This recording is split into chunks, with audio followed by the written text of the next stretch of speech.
Shalom, saudara yang terkasih dalam Tuhan Yesus. Satu minggu sudah berlalu, bagaimana kabar saudara? Saya percaya pemeliharaan Tuhan luar biasa dan berkat dan anugerahnya kita sudah terima dalam hidup kita sepanjang minggu ini. Yang setuju katakan amin. Nah, pagi ini kita akan mendengarkan satu kebenaran firman Tuhan. Sebelumnya saya ajak setiap kali pada kita untuk kita boleh berdoa bersama-sama, dan saya akan berdoa untuk saudara. Mari kita angkat dua tangan. Tuhan Yesus, kau lihat setiap tangan yang terangkat. Tuhan, kau jamah mereka, urapi mereka penuh dengan roh Tuhan. Kau siapkan hati dan pikiran kami, kau bajak Tuhan menjadi tanah yang subur yang siap kau taburkan benih firman-Mu. Dan hamba-Mu berdoa setiap benih firman yang ditaburkan selalu jadi berkat dalam hidup kami. Hamba-Mu juga berdoa yang sakit kau sembuhkan, yang beban berat kau angkat, kau gantikan dengan damai sejahtera yang berlimpah-limpah. Yang putus asa kau berikan harapan-harapan yang baru, yang miskin kau perkaya. Dalam nama Tuhan Yesus Kristus yang siap menerima berkat Tuhan, katakan amin. Haleluya. Nah, pagi ini satu tema yang diambil adalah be grateful. Katakan be grateful. Haleluya. Atau bersyukur. Nah, firman Tuhan diambil dari 1 Tesalonika yang kelima ayat 18. Saya akan bacakan dari ayat 16, 17 sampai 18. Demikianlah firman Tuhan. Ayat 16, bersukacitalah senantiasa. Ayat 17, tetaplah berdoa. Ayat 18, mengucap syukurlah dalam segala hal, sebab itulah yang dikehendaki Allah di dalam Kristus Yesus bagi kamu yang mengerti. Katakan amin. Haleluya. Mengucap syukurlah dalam segala hal, karena itulah yang dikehendaki Allah dalam Kristus Yesus bagi kamu. Haleluya. Mengucap syukur dalam segala hal berbicara tentang mengucap syukur dalam segala keadaan yang kita terima hari-hari ini, yang kita alami. Mungkin hari-hari ini kau sedang menerima satu berkat Tuhan yang luar biasa, kau boleh mengucap syukur. Tetapi bagaimana kalau hari-hari ini kau merasa apa yang kau harapkan mungkin tidak seperti yang kau inginkan? Apakah yang harus kita lakukan? Firman Tuhan katakan, tetaplah mengucap syukur di dalam segala hal. Nah, kenapa kita harus mengucap syukur? Ada 3 hal. Yang pertama, dalam firman Tuhan dalam 1 Tesalonika yang kelima ayat 18 dikatakan, karena sebab itulah yang dikehendaki Allah di dalam Kristus Yesus bagi saudara dan saya. Karena itulah yang dikehendaki Tuhan. Artinya yang pertama, waktu kita mengucap syukur, berarti kita melakukan apa yang menjadi kehendak Tuhan. Dan saya percaya setiap anak-anak Tuhan yang melakukan kehendak Tuhan adalah orang-orang yang dikenalnya, yang berkenan kepadanya. Jikalau orang berkenan pada Tuhan, saya percaya setiap janji-janji firman Tuhan pasti dia akan menerimanya. Yang mengerti katakan amin. Nah, apa yang terjadi dalam hidup kita? Seringkali kita diperhadapkan oleh beberapa pilihan. Mungkin waktu anak kita mau kuliah, atau kita waktu kuliah dari sekolah SMA ke kuliah, kita harus memilih satu jurusan. Mungkin universitas mana yang harus kita pilih, dan itu satu pilihan. Tentunya saya mengajak setiap saudara, waktu saudara akan memilih sesuatu yang penting dalam hidupmu, ayo kita berdoa. Kita mengandalkan Tuhan dalam perencanaan, dalam setiap rencana dalam hidup kita. Karena saya tahu rancangan Tuhan adalah penuh pengharapan dan selalu mendatangkan yang baik buat setiap kita. Yang mengerti katakan amin. Karena kita punya Bapa yang luar biasa, yaitu Bapa yang di surga, yang selalu setia memelihara kita, menyertai kita. Nah, jadi saya percaya apapun yang terjadi selalu mendatangkan kebaikan. Kita tahu dalam Roma 8 ayat 28 dikatakan, Roma 8 ayat 28 dikatakan, demikian firman Tuhan, kita tahu sekarang bahwa Allah turut bekerja dalam segala sesuatu untuk mendatangkan kebaikan bagi mereka yang mengasihi Dia, yaitu bagi mereka yang terpanggil sesuai dengan rencana Allah. Haleluya. Yang mengerti katakan amin. Jadi hal yang pertama, tidak ada alasan untuk membuat kita tidak mengucap syukur. Karena mengucap syukur itulah yang dikehendaki oleh Allah. Itu poin yang pertama. Haleluya, mengerti katakan amin. Hal yang kedua, waktu kita mengucap syukur, berarti kita setuju apa yang diizinkan oleh Tuhan terjadi dalam hidup kita. Sehingga tidak ada alasan kita untuk marah, tidak ada alasan untuk kita kecewa, tidak ada alasan untuk kita bersungguh-sungguh. Tetapi sebaliknya hendaklah kita mengucap syukur dalam segala hal. Yang mengerti katakan amin. Haleluya, haleluya. Nah, waktu kita berdoa, saudara tahu, doa itu punya kuasa 24 jam. Kenapa saya katakan doa punya kuasa 24 jam? Karena dalam doa Bapa kami di dalam Matius 6, dalam doa Bapa kami dikatakan, Bapa kami di surga, dikuduskanlah namamu, jadilah kehendak-Mu di bumi seperti di surga, dan berilah kami pada hari ini, saya garis bawahi garis, hari ini makanan kami secukupnya. Ya, artinya waktu kita berdoa pada hari ini minta diberikan makanan secukupnya, artinya pada hari ini sepanjang 24 jam kau dipelihara, kau dijaga oleh Tuhan, dan kau dicukupkan oleh Tuhan. Yang mengerti katakan amin. Sehingga tidak ada alasan untuk kita tidak mengucap syukur, sehingga apapun yang terjadi semua itu seizin Tuhan. Artinya kalau Tuhan tidak mengizinkan selai rambut kita untuk jatuh di tanah, itu tidak akan terjadi. Yang mengerti katakan amin. Artinya segala sesuatu yang terjadi semua seizin karena Tuhan. Haleluya. Jadi kalau saudara mengalami sesuatu yang hari-hari ini kau rasakan mungkin kurang baik, saya mau bilang belum tentu itu tidak baik. Karena apa yang baik menurut saudara belum tentu yang baik buat Tuhan. Tetapi apa yang baik buat Tuhan itu selalu baik dalam hidup saudara dan saya. Yang mengerti katakan amin. Dan Tuhan selalu memberikan rancangan yang terbaik, yang penuh harapan atas setiap anak-anaknya. Yang mengerti katakan amin. Jadi buat setiap anak-anak Tuhan tidak ada alasan untuk kita tidak mengucap syukur dalam segala keadaan. Nah, hal yang ketiga, kenapa kita harus mengucap syukur? Karena hal yang ketiga, waktu kita mengucap syukur, itu akan memberikan kita kemenangan. Katakan kemenangan. Kemenangan dalam hal apa? Kemenangan atas pergumulan kita, kemenangan atas persoalan kita, kemenangan atas setiap hal-hal yang kita doakan, dan Tuhan akan memberikan kemenangan. Justru sebaliknya, waktu kita kecewa, waktu kita marah, bersungguh-sungguh, mungkin saudara sampai ada seseorang mungkin melukai hati saudara, saudara mungkin marah dengan orang itu, bahkan saudara cenderung menghakimi orang itu. Saya mau bilang, justru waktu engkau lakukan itu, justru pintu berkat dari Tuhan justru tertutup rapat-rapat. Tetapi sebaliknya, waktu kita mengucap syukur dalam segala hal, itulah pintu berkat itu justru terbuka. Yang mengerti katakan amin. Saya ingat satu firman Tuhan dalam 1 Petrus 3 ayat yang ke-9 dikatakan demikian. 1 Petrus 3 ayat yang ke-9, saya bukakan satu firman Tuhan di dalam 1 Petrus 3 ayat ke-9 dikatakan demikian. Saya bacakan. Haleluya. Mengerti katakan amin. Nah, dan janganlah membalas kejahatan dengan kejahatan atau caci maki dengan caci maki, tetapi sebaliknya hendaklah kamu memberkati.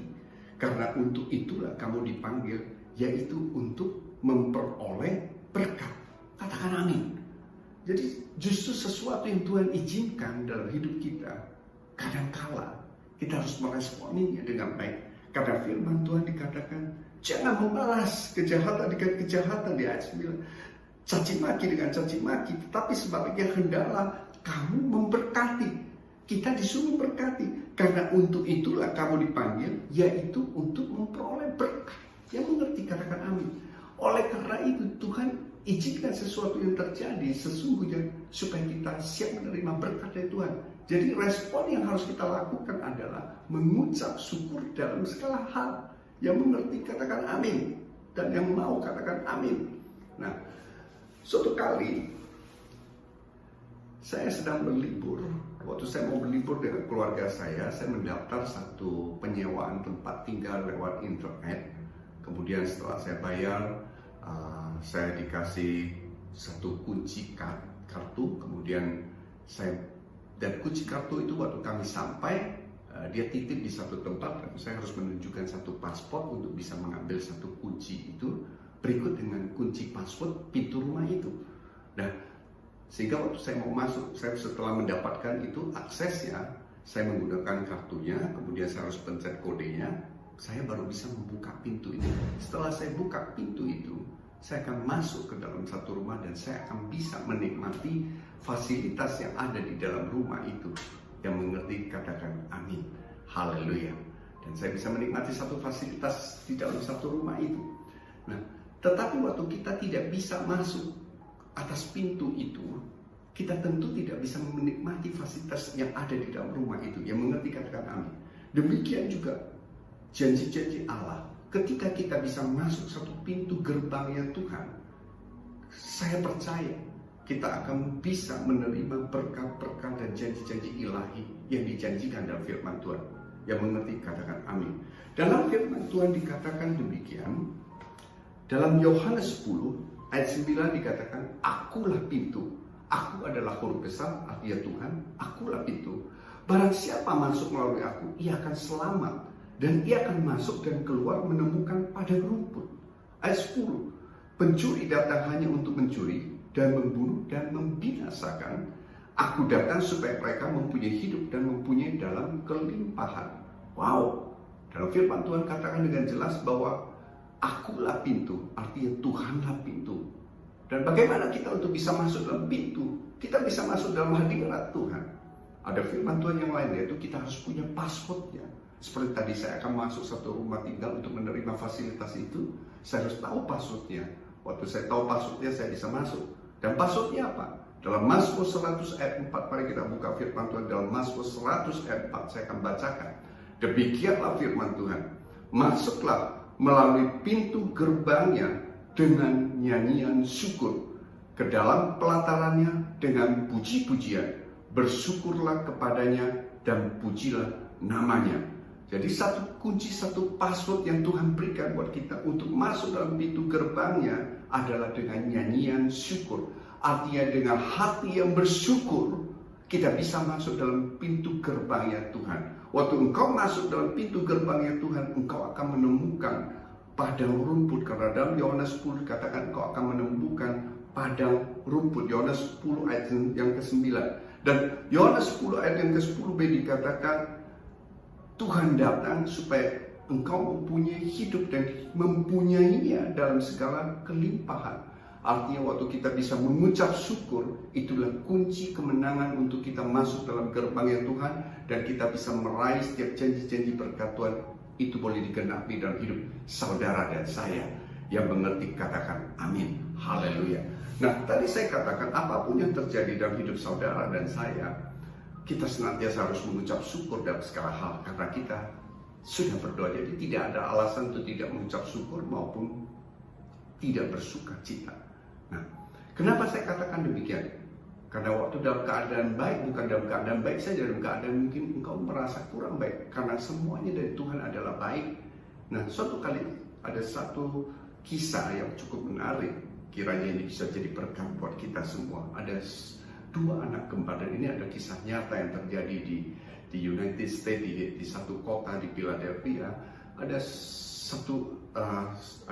dua orang anak yang waktu lahir mereka adalah kembar. Kemudian beberapa waktu lamanya kedua orang tua mereka meninggal dan mereka dititipkan di panti asuhan.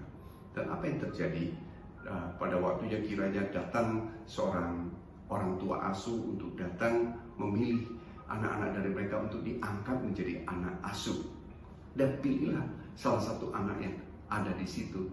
Dan kedua orang tua yang ada untuk memilih anak yang satu ini berasal dari kota dan dari keluarga yang cukup berada, yang cukup mapan. Dan dia memilih anak yang satu itu. Nah, anak yang kedua dipilih oleh orang tua asuh atau orang tua angkat dari perdesaan yang hidupnya sederhana, tetapi mereka cukup baik dalam mengajarkan hal, dalam mengucap syukur dalam segala hal. Kemudian pada umur 8 mereka ulang tahun. Dan apa yang terjadi? Sebagai orang tua yang baik, tentu pada saat anaknya ulang tahun mereka akan memberikan kado yang terbaik buat kedua anak mereka. Dan orang tua yang pertama dari keluarga yang mapan, pada saat itu dia memberikan satu kado yang cukup baik, yang sangat mahal pada zaman itu adalah satu kuda kayu yang terbuat dari kayu yang bisa dimain. Waktu dimain, ya, satu kuda kayu yang bisa main. Sudah mungkin ingat pada zaman dulu ada. Dan waktu anak itu menerima kayu tersebut, kemudian anak itu bilang, kenapa saya diberikan kuda yang mati? Nah, kemudian anak yang kedua dari satu perdesaan yang diasuh oleh orang tua yang sederhana tapi cukup diajarkan untuk mengucap syukur yang baik dalam segala hal. Anak yang kedua itu diberikan satu kado. Kadonya mungkin dilihat kurang menarik karena apa yang dikasih? Kado itu yang dikasih adalah dibungkus dengan koran. Kemudian waktu koran itu dibungkus, dia panggil anaknya untuk masuk di dalam dapur, di dalam meja, kemudian panggil anaknya, diberikan kado itu, kemudian disuruh anaknya membuka kado itu pada hari ulang tahun anaknya. Nah, ketika waktu anaknya membuka kado itu, anak itu cukup kaget karena yang dibuka itu dia sempat kaget karena terus terang, maaf kata, yang dikasih itu adalah kotoran. Saudara tahu kotoran? Kotoran ternak. Artinya dimakan, yang keluar itu ada kotoran, dan itu yang dikasih. Tetapi waktu anak itu mendapat satu kado dari koran yang dibungkus cukup sederhana, waktu dia buka itu kotoran, dia sempat kaget. Tetapi kekagetnya itu hanya sebentar, dan dia mulai mengucap syukur. Dia tahu, I know daddy, saya tahu papi dan mami pasti ada seekor kuda di dalam rumah kita. Dan kemudian dia lari, dia buka pintu dapurnya, dia lari ke pekarangan, dia mencari kuda itu, dan didapati satu kuda yang luar biasa yang Tuhan, yang bapak dan orang tuanya itu, papa dan mamanya sediakan, yang taruh di dalam pekarangan mereka. Karena kuda itu tidak mungkin dibawa dalam rumah, tetapi dia bawa satu kado, yaitu kotoran dari kuda itu untuk dikasih ke anaknya. Tetapi cara pandang anak itu lain, yang luar biasa. Dia waktu buka kotoran ini, dia lihat ada satu kuda yang papa mamanya sudah belikan dia, yang ada di pekarangan yang menunggu dia. Haleluya. Saya tidak tahu setiap masalah yang saudara alami hari-hari ini. Mungkin saudara hari-hari ini mengalami satu masalah atau persoalan atau pergumulan seperti saudara mendapat satu tai kuda itu, ya. Tapi saya mau bilang, sesungguhnya Bapa kita yang ada di surga sudah menyiapkan satu berkat Tuhan yang luar biasa dalam hidup saudara. Jangan pandang tai kuda itu, kotoran itu menjadi satu persoalanmu, masalahmu menjadi satu tai kuda yang mungkin yang mungkin tidak bernilai, tapi pandanglah di balik itu selalu ada berkat yang luar biasa yang Tuhan sediakan dalam hidup kita. Yang mengerti katakan amin. Waktu kita bisa memandang dengan cara pandang Tuhan, saya percaya berkat Tuhan itu mengalir dengan luar biasa. Tidak ada alasan buat setiap anak-anak Tuhan untuk tidak mengucap syukur dalam segala hal, tetapi selalu mengucap syukurlah dalam segala hal. Yang mengerti katakan amin. Nah, saya mengajak setiap saudara pagi ini, anak-anak Tuhan, waktu kita bisa mengucap syukur dalam hidup kita mulai hari ini, itu akan merubah hidup kita, akan merubah pola pikir kita, pandangan kita, dan kita akan menerima janji-janji Tuhan, berkat-berkat Tuhan yang luar biasa. Yang mau dan mengerti katakan amin. Haleluya. Nah, apa yang harus kita syukuri? Gampang sekali. Pagi ini kita mulai mensyukuri beberapa hal. Saya simpulkan ada 5 hal, ya, dalam hidup kita yang harus kita syukuri. Hal-hal yang sederhana tentunya kita akan mensyukuri.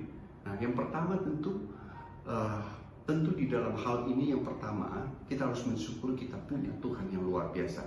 Seringkali anak-anak Tuhan, dia punya Tuhan tapi dia tidak tahu dia punya Tuhan. Artinya dia buat segala rencana, tidak menyertakan Tuhan dalam hidup dia. Yang rugi adalah kita. Tetapi waktu kita tahu kita punya Tuhan yang luar biasa, sehingga dia memberikan setiap hal yang terbaik atas setiap anak-anaknya, yaitu masa depan yang penuh harapan. Kenapa saudara tidak sertakan Tuhan dalam rencana saudara? Karena Tuhan tidak pernah sekali-kali pun dia meninggalkanmu, tetapi firman Tuhan dikatakan dengan jelas, dia menyertai kita dalam segala hal, dia mengasihi kita, bahkan kita ini umat yang berharga di mata dia, kita menjadi biji mata dia. Yang mengerti katakan amin.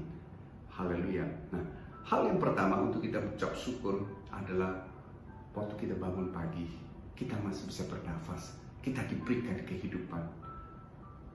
Ayo kita mengucap syukur karena kita sudah diberikan kehidupan. Yang mengerti katakan amin. Yang mengerti katakan amin.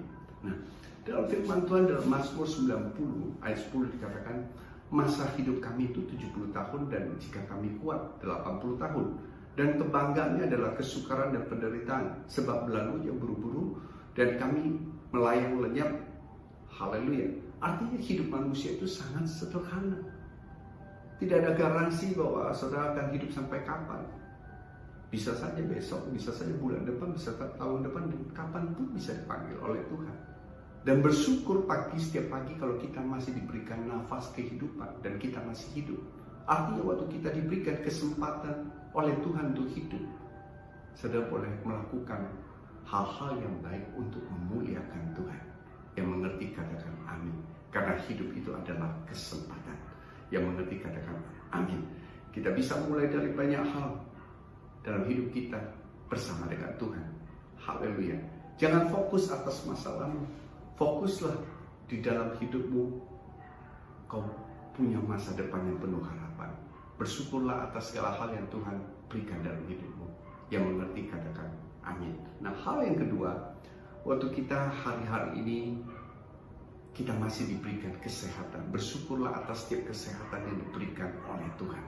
Nah, hari-hari ini dalam PSBB ini banyak orang di rumah. Dan tercatat di dalam dunia ini banyak sekali orang mengalami mungkin kena COVID-19 sehingga mereka harus diobati, ya, dan banyak mengalami penderitaan seperti itu, penyakit yang sakit. Tetapi bersyukurlah kalau kita masih diberikan kesehatan oleh Tuhan, sehingga dengan kesehatan yang ada kita bisa memuliakan Tuhan. Yang mengerti katakan amin. Haleluya. Dan dalam setiap hari mungkin saudara mengalami banyak tekanan, stres dan pekerjaan dan dalam segala hal. Saya mau bilang, stres dan tekanan justru membuat kita akan sakit. Justru kita harus mengucap syukur. Kunci untuk melawan itu tidak ada yang lain, harus mengucap syukur dalam segala hal. Karena waktu kita mengucap syukur, justru itulah yang membuat tubuh kita menjadi sehat. Karena firman Tuhan dikatakan di dalam Amsal 17 ayat 22, dikatakan hati yang gembira adalah obat yang manjur, tetapi semangat yang patah mengeringkan tulang. Artinya waktu kita diberikan kesehatan pada hari ini, kita harus mengucap syukur. Jangan stres, tekanan dan lain-lain hal yang mengganggu pikirnya membuat kita tidak bisa mengucap syukur. Tetapi justru kita harus bisa mengucap syukur dalam segala hal. Karena hati yang gembira adalah obat. Bahkan obat yang manjur dalam firman Tuhan. Karena semangat yang patah mengeringkan tulang. Haleluya. Jadi tidak ada alasan untuk kita tidak mengucap syukur. Saudara bisa mengucap syukur bahwa saudara sudah diberikan kehidupan yang pertama. Yang kedua, saudara sudah diberikan kesehatan. Yang mengerti katakan amin. Nah, hal yang ketiga, kita bisa mulai mengucap syukur atas setiap kesempatan. Katakan kesempatan. Wow. Nah, kesempatan dalam hal apa? Dalam hal setiap hari saudara dikasih kesempatan untuk memulai sesuatu yang baru. Mungkin saudara bisa bekerja. Kalau saudara bekerja, bekerjalah yang terbaik seperti pada Tuhan dan bukan pada manusia. Karena di dunia orang mati tidak ada pekerjaan, itu ada dalam pengkhotbah. Artinya waktu kau dipercayakan sesuatu hal oleh Tuhan, kerjakanlah yang terbaik seperti pada Tuhan. Dan bersyukurlah engkau masih diberikan kesempatan untuk melakukan yang terbaik kepada Tuhan. Yang mengerti katakan amin. Haleluya. Dan atau kalau engkau melakukan sesuatu hal, waktu engkau mengalami satu kesulitan, jangan pandang satu pekerjaan itu, kesulitan itu sebagai satu halangan untuk saudara. Mungkin saudara gagal dalam pekerjaan itu. Saya mau bilang, kegagalan bukan kegagalan seterusnya, tetapi kegagalan adalah kesuksesan yang tertunda. Seringkali orang mau sukses itu dia mengalami beberapa kali kegagalan. Tapi firman Tuhan jelas dikatakan, jikalau orang benar itu jatuh tidak sampai tergeletak karena tangan Tuhan yang menopangnya. Yang mengerti katakan amin. Mari kita bangkit, jangan menyerah. Jangan melihat satu hal yang kita hadapi itu sebagai persoalan, tetapi lihatlah sebagai satu kesempatan. Saudara ingat tentang cerita Daud melawan Goliat. Ya, dan akhirnya dicatat Daud itu menang melawan Goliat. Goliat itu tinggi besar, Daud itu kecil, parasnya elok, tidak dipandang. Ya, bahkan waktu mau diurapi oleh Nabi itu tidak dipandang, tidak dipanggil oleh orang tuanya sampai dia mencari lagi apakah ada anak yang lain, baru dipanggil Daud. Karena Daud sehari-hari itu yang dia lakukan apa? Dia adalah gembala 2-3 ekor kambing domba. Artinya tidak diperhitungkan. Tetapi itulah adalah kesempatan yang terbaik buat Daud. Itulah kesempatan dia yang terbaik waktu dia mengembalakan 2-3 ekor kambing domba. Karena penyertaan Tuhan luar biasa dalam hidup dia. Waktu dia mengembalakan 2-3 ekor kambing domba, dia seringkali memuji dan menyembah Tuhan. Sehingga tercatatlah di dalam Mazmur itu banyak sekali pemazmur yang ditulis oleh Daud. Haleluya, mengerti, katakan amin. Justru waktu dia lawan Goliat itu adalah satu kesempatan. Kadang-kala kita melihat satu persoalan begitu besar seperti Goliat, justru melalui kesempatan itulah, persoalan itulah kita dipromosikan oleh Tuhan.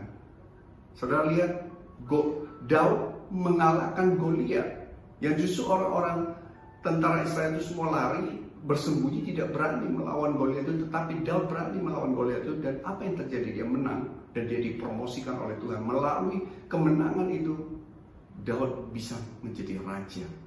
Haleluya, mengerti, katakan amin. Haleluya, bersyukur atas setiap kesempatan yang Tuhan kasih, lakukan yang terbaik terus. Haleluya. Nah, hal yang keempat, kita juga bisa bersyukur atas orang-orang yang Tuhan tempatkan di sekitar kita, yaitu pasangan kita, anak-anak kita, saudara kita, teman-teman kita.